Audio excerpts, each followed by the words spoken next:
Lord. ప్రభువైన యేసు నామములో అందరికీ వందనములు. ఈ దినం దేవుని వాక్యంలో నుంచి కీర్తనలు 125 అధ్యాయం మొదటి వచనం. కీర్తనలు 125 అధ్యాయము మొదటి వచనం. యెహోవా యందు నమ్మిక ఉంచువారు కదలక నిత్యము నిలుచు సీయోను కొండవలె నుందురు. ఎంత ఘనమైన మాట ప్రభు సెలవిస్తున్నాడు.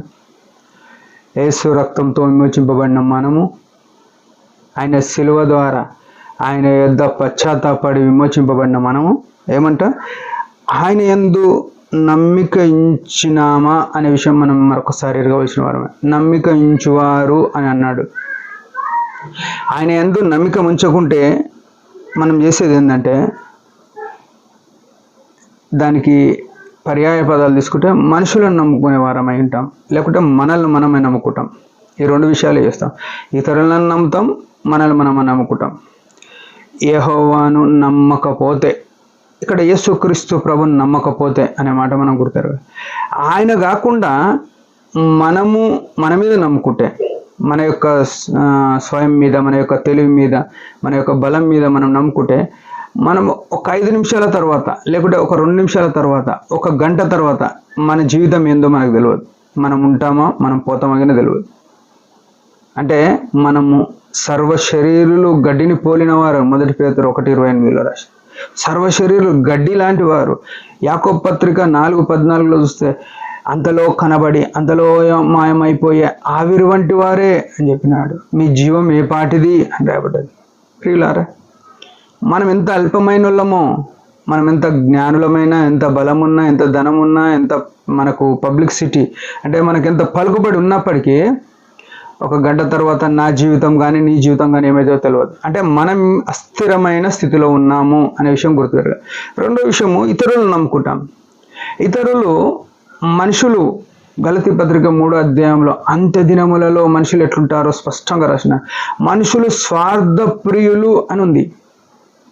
అంటే నీ వలన వారికి ఏమైనా మేలు జరిగితే నీతో ఉంటారు, నీ మాటకు సపోర్ట్ చేస్తారు. స్వార్థ ప్రియులు అయినారు. నీతోని ఎట్లాంటి ఉపయోగం లేనప్పుడు నీ తల్లి, నీ తండ్రి, నీ భార్య, నీ పిల్లలు వదిలేసి వెళ్ళిపోతారు. నీతోనేం ప్రయోజనం లేదు మాకు అనుకుంటారు. ఇది నిజం, గుర్తుపెట్టుకోవాలి. నువ్వు ఇతరులను నమ్ముకుంటే వారు ఎవరైనా సరే, అందుకే బైబిల్లో స్పష్టంగా యెషయా గ్రంథంలో రాసినాడు, గర్భమున్న పుట్టిన బిడ్డను తల్లి మరచునా అన్నాడు, వారు మరిచిన నేను మరవను అన్నాడు. అంటే తల్లి మరుస్తుంది, మర్చిపోయిన. ఎంతమంది పేపర్ చదవట్లేదు, న్యూస్లో యూట్యూబ్లో చూడట్లేదు, చెత్త కుంపల్లో పసికందు అని చూడట్లేదు. కనికరము లేని తలలు చాలామంది ఉన్నారు. అట్లా అందరూ అని కాదు, తల్లి మర్చే స్థితిలో ఉంది. కానీ మరువని విరువని ప్రేమ గల ప్రభు ఎవరంటే యేసు ప్రభు. అందుకే మనం ఎవరిని నమ్ముకోవాలంటే యెహోవా యందు, యేసుక్రీస్తు యందే మన నమ్మకం ఉంచుకోవాలి అని మొట్టమొదటి విషయం గుర్తుపెట్టుకో. రెండో విషయం, నమ్మకం ఉంచుకుంటే ఏమవుతుందంటే నిత్యము కదలక నిత్యము నిలుచు సీయోను కొండవలె ఉంటాము అంటున్నాడు. సీయోను అనగా దేవుని మందిరము అని మాట్లాడుతుంది. దేవుని మందిరము అంటే ఆయన సంగమునకు శిరస్సు అంటే ఆయన శరీరముగా మనం చేయబడతాం. ఆయన శరీరము శిరస్సుకు అతకబడి ఉంటుంది. శిరస్సు చేత పరిపాలన, నాయకత్వం చేత నడపబడే శరీరముగా మనం ఉంటాము. ఆయన శిరస్సు ఎప్పుడు నిలిచి ఉండేది, ఆయన శరీరం కూడా ఎప్పటికుండేది. ఆయన నిత్య జీవము గలవాడు.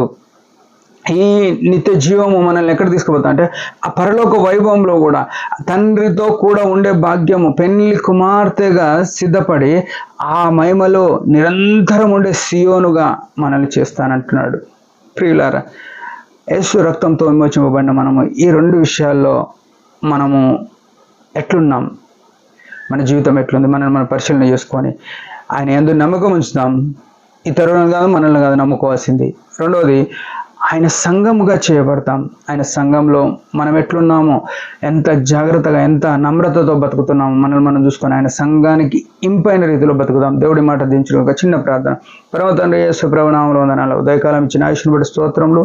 నీ మహిమ కొరకు జీవించే కృపను మాకు అనుగ్రహించమని, నీ ఆత్మచేత నడిపించమని యేసు నామములోనే ప్రార్థిస్తున్నాం తండ్రి. ఆమేన్.